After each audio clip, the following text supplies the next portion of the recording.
السلام علیکم ورحمۃ اللہ وبرکاتہ۔ ناظرین، جیسا کہ آپ کے علم میں ہے کہ روزانہ ایک سپارے کا خلاصہ بیان کیا جاتا ہے، آج 8واں سپارہ بیان ہوگا اور اس کے اندر اللہ رب العزت کیا کیا احکامات بیان فرما رہے ہیں ہم جاننے کی کوشش کرتے ہیں۔ تو پچھلی ہی صورت کا اور پچھلے پارے کا کچھ تسلسل چل رہا ہے۔ اللہ رب العزت ارشاد فرما رہے ہیں اس پارے کے شروع میں کہ یہ لوگ ایمان نہیں لے کر آئیں گے، بھلے آپ ان کے ساتھ کچھ بھی ان کو کر کے دکھا دیں، جیسے پچھلے پارے کے اندر گزرا تھا کہ آپ زمین کے سرنگوں میں جا کر دکھا دیں یا آسمان کی بلندیوں پہ، یہ پھر بھی ایمان نہیں لے کر آئیں گے۔ تو اللہ رب العزت اس میں بھی یہی ارشاد فرما رہے ہیں کہ اگر ان کے پاس فرشتے بھی آ جائیں اور وہ ان سے آ کے کلام کریں، پھر بھی یہ لوگ ایمان نہیں لے کر آئیں گے۔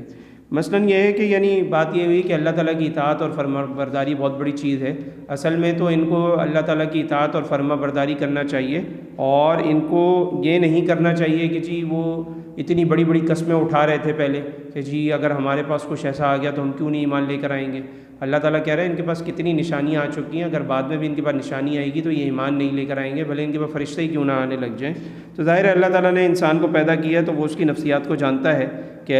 وہ کتنے پانی میں ہے اور وہ کیا کر سکتا ہے۔ پھر اسی طریقے سے اللہ تعالیٰ کفار کی جو خام خیالی ہے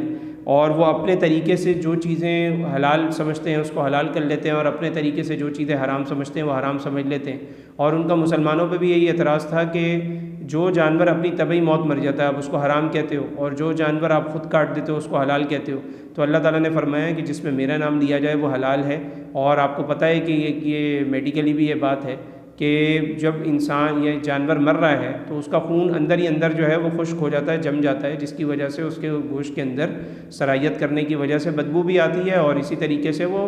غلیظ بھی ہو جاتا ہے اور بیماریوں والا گوشت بھی ہو جاتا ہے۔ لیکن جب اس کو ذبح کیا جاتا ہے تو سارا خون باہر کی طرف نکل آتا ہے، جس کی وجہ سے جو اس کے اندر کا جمع ہوا خون تھا یا جو دوسرا خون تھا وہ باہر نکل آتا ہے، جس کی وجہ سے گوشت پاک ہو جاتا ہے اور گوشت صاف ستھرا ہو جاتا ہے، اور اس کے بعد اس گوشت کو استعمال کرنے سے کسی بھی قسم کی کوئی بیماری نہیں ہوتی۔ تو ایک یہ نیچرلی سی بات ہے جس کو وہ نہیں سمجھ رہے تھے۔ اسی طریقے سے اگلی آیات کے اندر اللہ تعالیٰ فرما رہا ہے کہ یہ جو نافرمانی کرتے ہیں یہ لوگ، تو اللہ تعالیٰ فرما رہا ہے کہ ان نافرمانیوں کی دو قسمیں ہیں نا، کہ ایک ظاہری اور ایک باطنی۔ تو اللہ تعالیٰ فرما رہا ہے کہ ظاہری اور باطنی دونوں قسم کے گناہوں سے آپ کو پرہیز کرنا پڑے گا۔ ظاہری گناہ آپ کو پتہ ہے جھوٹ ہے، غیبت ہے، اور اسی طرح باطنی گناہ کیا ہے کہ آپ کسی سے بغض رکھیں، عداوت رکھیں، حسد رکھیں، کینہ رکھیں، تو یہ سارے کے سارے اعمال جو ہیں وہ باطنی ہیں۔ اسی طریقے سے اللہ تعالیٰ فرما رہا ہے کہ یہ جو ظالم ہے نا، یہ جو کچھ کر رہے ہیں تو اللہ تعالیٰ ان ظالموں سے یہ بدلہ لے گا کہ اللہ تعالیٰ انہی کے اوپر ان شیاطین کو مسلط کر کے رکھے گا، اور برے لوگوں کے چکروں کے اندر یہ ہمیشہ پھنسے رہیں گے اور ہمیشہ مصیبت کے اندر رہیں گے۔ اور یہ ہم نے دیکھا بھی کہ جو لوگ ایسا کر رہے ہوتے ہیں، کسی اپنے دشمن کا بھلا کر رہے ہوتے ہیں، کل کلا کو ان کی آپس میں دشمنی ہو جاتی ہے اور وہ آپس میں لڑ پڑتے ہیں۔ تو یہ اللہ پاک نے اس کے نظارے بعض اوقات دکھائے۔ پھر اسی طریقے سے عرب کے مشرکین جو ہیں ان کی بھی بعض رسمیں تھیں۔ مثلاً وہ کیا کرتے تھے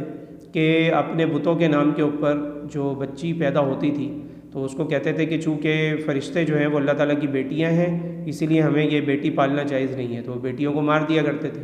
بیٹوں کو اس لیے مار دیا کرتے تھے کہ بیٹوں کے بارے میں یہ بات کہتے تھے کہ بیٹے جو ہیں یہ پیدا ہو گئے ہیں، اب یہ جب تک جوان نہیں ہوں گے تو یہ زیادہ کھائیں گے، تو ہم اتنا کھانا ان کو کہاں سے ڈالیں یا اتنا کھانا ان کو کہاں سے کھلائیں، تو اسی لیے وہ بیٹوں کو مار دیا کرتے تھے۔ پھر خود ہی اپنی طرف سے حصے متعین کر لیتے تھے، بولتے تھے یہ اللہ کا حصہ ہے، یہ جانور کا، یہ ہمارے غیر اللہ کا حصہ ہے، اور اللہ کا حصہ غیر اللہ کو نہیں پہنچتا، جو غیر اللہ کا حصہ ہے وہ اللہ کو نہیں پہنچتا۔ تو عجیب و غریب قسم کی اپنی کریشن کی ہوئی تھی، اپنے ایک مذہب انہوں نے ایجاد کیا ہوا تھا جس کے بارے میں یہ خود ہی سمجھ سکتے تھے یہ کیا کر رہے ہیں۔ اور پھر اسی طریقے سے ایک اور ان کی رسم بد یہ تھی کہ جو جانور کے پیٹ میں بچہ پل رہا ہے، تو اگر وہ بچہ ہے اگر وہ نر ہے تو فرماتے تھے کہ پھر اس کو عورتیں نہیں کھا سکتی، اور وہ زندہ بھی پیدا ہو جائے، وہ نر ہو اور زندہ پیدا ہو جائے تو کہتے تھے کہ جی اس کو عورتیں نہیں کھائیں گی، اس کو صرف مرد ہی کھائیں گے، ان کے لیے حلال ہے۔ اور اگر بچہ مردہ پیدا ہوتا تھا تو کہتے تھے کہ جی وہ بچہ مردہ پیدا ہو گیا ہے، لہٰذا اب اس کو عورتیں بھی کھا سکتی ہیں، اس کے گوشت کو، اور مرد بھی۔ تو اللہ تعالیٰ ان سے یہ سوال کر رہا ہے کہ بھائی یہ ساری چیزیں تم نے کہاں سے بنا لی ہیں؟ کیا تم اس وقت موجود تھے جب یہ سب کچھ بتایا جا رہا تھا؟ اور تم لوگ یہ کیا کر رہے ہو؟ کیا تم لوگوں نے اپنی طرف سے یہ ایجاد کی ہوئی ہے؟ تو ان ایجادات کی کوئی شرعی حیثیت نہیں ہے۔ پھر اللہ تعالیٰ آگے 10 عظیم نصیحتیں فرما رہا ہے۔ مثلاً اس میں یہ ہے کہ اللہ تعالیٰ کی عبادت کرو، اللہ کے ساتھ کسی کو شریک نہ ٹھہراؤ۔ دوسرے نمبر پہ ہے کہ ماں باپ کے حقوق ادا کرو۔ تیسرے نمبر پہ ہے کہ اولاد کو غربت کے باعث جو ہے وہ قتل نہیں کرو۔ چوتھے نمبر پہ ہے کہ خفیہ اور اعلانیہ کسی بھی قسم کی بے حیائی کے مرتکب نہ ہو۔ پانچویں نمبر پہ ہے کہ کسی انسان کو ناحق قتل بالکل بھی نہ کرو۔ نمبر 6 ہے یتیم کے مال میں تصرف نہ کرو، یعنی یتیم کا مال آپ ناحق نہ کھاؤ اور کسی بھی طریقے سے ہر طریقے سے اس سے بچ کے رہو۔ پھر اس کے بعد ہے ناپ تول میں کمی نہ کرو بلکہ انصاف سے کام لو۔ پھر اس کے بعد ہے اپنے قریبی رشتہ داروں اور غیروں کے درمیان انصاف سے کام لو، یعنی ایک جگہ آپ کا غیر کھڑا ہوا ہے، ایک جگہ رشتہ دار ہے، تو اگر رشتہ دار آپ کا حق پر ہے اس کا ساتھ دیں، اور اگر غیر حق پر ہے تو اس کا ساتھ دیں، اپنے رشتہ دار کا ساتھ نہ دیں۔ پھر اسی طریقے سے اللہ تعالیٰ سے جو عہد کیا ہے اس کو پورا کرو، اور اس کے بعد ہے کہ صراط مستقیم جو ہے اس پہ چلو اور اس سے کبھی بھی احتراز نہ کرو، یعنی اس سے بچو نہیں، اس سے دور نہیں ہٹو، اس کے قریب جانے کی کوشش کرو۔ پھر اللہ تعالیٰ اسی صورت کے آخر میں فرما رہا ہے کہ جو بھی کوئی کمائی کر رہا ہے اس کا نفع نقصان کا جو مالک ہے، اس کا بوجھ اٹھانے والا وہ خود ہے، وہ اپنا بوجھ خود اٹھائے گا اور اس کو قیامت والے دن اس کا پتہ لگ جائے گا کہ اس نے اچھا کیا یا برا کیا ہے۔ ہاں البتہ توبہ کا دروازہ سب کے لیے کھلا ہوا ہے، جیسا کہ روایات کے اندر آتا ہے، قرآن کی دوسری آیات کے اندر آتا ہے کہ توبہ جس نے کر لی سچے دل سے تو پھر اللہ تعالیٰ کیا کرتا ہے، ان نیکیوں ان گناہوں کے بدلے میں بھی نیکیاں لکھ دیتا ہے۔ تو اللہ ہمیں سچی توبہ کی توفیق عطا فرمائے۔ آگے سورہ اعراف شروع ہو رہی ہے۔ اعراف عرف سے ہے، عرف کہتے ہیں اونچائی کی جگہ کو، تو اونچے مقام، ٹیلے، پہاڑ یا اونچی جگہ، تو اصل میں اعراف کہتے ہیں ان لوگوں کو، یعنی اعراف ان کے بارے میں نازل ہوئی اعراف کہ جو جنتی جنت میں چلے جائیں گے، دوزخی دوزخ میں چلے جائیں گے، لیکن کچھ مومنین لوگ ایسے ہوں گے، کچھ مومن ایمان والے ایسے ہوں گے جن کی نیکیاں اور برائیاں سیم ہوں گی، یعنی ان کے برابر ہوں گی۔ تو اللہ تعالیٰ کہے گا کہ بھئی ان کا فیصلہ ہم بعد میں کریں گے، تو وہ اونچے مقام کے اوپر بیٹھے ہوں گے اور وہ دیکھ رہے ہوں گے کہ جنتیوں کو جنت میں جاتے ہوئے، دوزخیوں کو دوزخ میں جاتے ہوئے، ان کی برائیاں اور نیکیاں دونوں ایک جیسی ہوں گی، لیکن بہرحال اللہ تعالیٰ ان کو اپنی قدرت کاملہ سے بعد میں جنت میں ہی داخل کرے گا۔ تو یہ جو اس کے اندر اللہ تعالیٰ اور بھی کئی باتیں ارشاد فرما رہا ہے، اور جس طرح الف لام میم صاد کہ اس کی ابتدا جو ہے حروف مقطعات سے ہو رہی ہے، تو آپ کو پتہ ہے کہ اس کے بارے میں کیا ہمیں حکم ہے کہ یہ اللہ تعالیٰ کے رازوں میں سے راز ہے جس کو کوئی جان نہیں سکتا۔ پھر اسی طریقے سے اس کے اندر جو ہے وہ اللہ تعالیٰ نے انسان کو عزت بخشی ہے، اس کا بھی تذکرہ ہے۔ پھر اللہ تعالیٰ اسی صورت کے اندر جو ہے وہ ابلیس کا تذکرہ فرما رہے ہیں کہ اس نے کس طریقے سے یعنی اللہ تعالیٰ کی نافرمانی کی، اس بارے میں بھی بات ہو رہی ہے۔ پھر اسی طریقے سے ایک اور بات یہاں پہ ہو رہی ہے کہ مکہ مکرمہ کے قریب جو لوگ رہتے تھے قریش والے، تو ان کا مقام بہت اونچا تھا، دوسرے عرب ان کی بہت قدر کرتے تھے، اور ایسے لوگ حمص کہلاتے تھے، یعنی یہ مبارک لوگ سمجھے آتے تھے اور حمص کہلاتے تھے یہ قبائل جو لوگ تھے۔ تو ہوتا کیا تھا کہ جو دوسرے لوگ آتے تھے وہ کہتے تھے چونکہ جی ہم ان کپڑوں میں گناہ کرتے ہیں، لہٰذا وہ ان سے آ کے عاریتاً یا ادھار کے طور پہ ان سے کپڑے لیتے تھے اور کہتے تھے ہم اس کے اندر یعنی جو اللہ تعالیٰ کے احکامات ہیں ان کے گھر میں جا کر ادا کریں گے۔ لیکن اگر ان کو کپڑے نہیں ملتے تھے تو وہ برہنہ ہی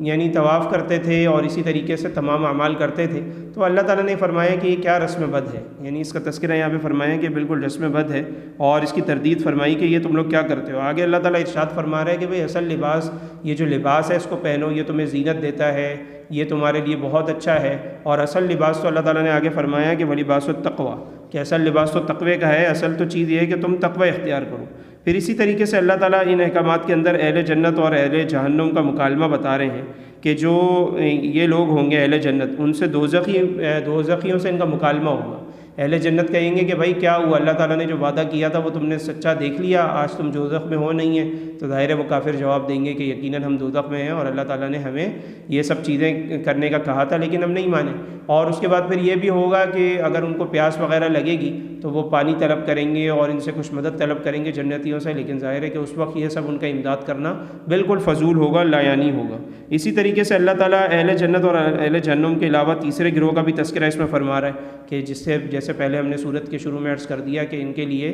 ان کے اعمال برابر ہوں گے، تو اللہ تعالیٰ ان کے فیصلے کو تھوڑا مؤخر کر دے گا کہ بھئی پہلے میں ان کو دیکھ لوں، اس کے بعد آپ لوگوں کا فیصلہ کروں گا، لیکن انشاءاللہ وہ بھی جنت میں جائیں گے جیسا کہ روایات سے معلوم ہوتا ہے۔ اسی طریقے سے پھر اللہ تعالیٰ اگلے رکوع کے اندر اپنی قدرت کاملہ کی تذکرہ فرما رہے ہیں کہ بھئی تہ بتہ جو ہے وہ اللہ تعالیٰ نے ستون کھڑے کرے ہیں، بغیر ستونوں کے آسمان بنایا ہے۔ پھر اللہ تعالیٰ اپنے رحمان عرش کا جو ایک پورا وسیع تر جو پورا ایک نظام ہے اللہ تعالیٰ کے عرش کا، اور اس کا کوئی احاطہ ہی نہیں کر سکتا، اللہ تعالیٰ اس کا بھی تذکرہ فرما رہے ہیں۔ پھر چاند سورج، اس کی تخلیق اور اس کا سارا گھومنا اور اس کا سارا اپنے مدار کی طرف جانا آنا، یہ ساری چیزیں اللہ تعالیٰ اس کا بھی بیان فرما رہا ہے۔ پھر اللہ تعالیٰ 6 انبیاء کا مسلسل تذکرہ فرما رہے ہیں، جیسے حضرت نوح علیہ السلام، حضرت صالح علیہ السلام، حضرت ہود علیہ السلام، حضرت لوط علیہ السلام، حضرت شعیب علیہ السلام اور حضرت موسیٰ علیہ السلام۔ ان میں سب سے قدر مشترک بات یہ ہے کہ اللہ تعالیٰ کہہ رہے ہیں کہ ان تمام انبیاء جن کے ابھی نام لیے کہ ان سب کو ان کی قوم کی طرف بھیجا اور ان سب نے جا کر حق کی دعوت دی، لیکن جو نہ ماننے والے تھے وہ نہیں مانے اور انہوں نے اس کو جھٹلایا اور بہت کم لوگ مسلمان ہوئے اور ان سب پر اللہ تعالیٰ کا عذاب نازل ہوا۔ تو اللہ تعالیٰ سے ہماری دعا ہے کہ جو کچھ ہم نے پڑھا ہے اس کے اوپر ہم سب کو عمل کرنے کی توفیق عطا فرمائے۔ وآخر دعوانا ان الحمد للہ رب العالمین۔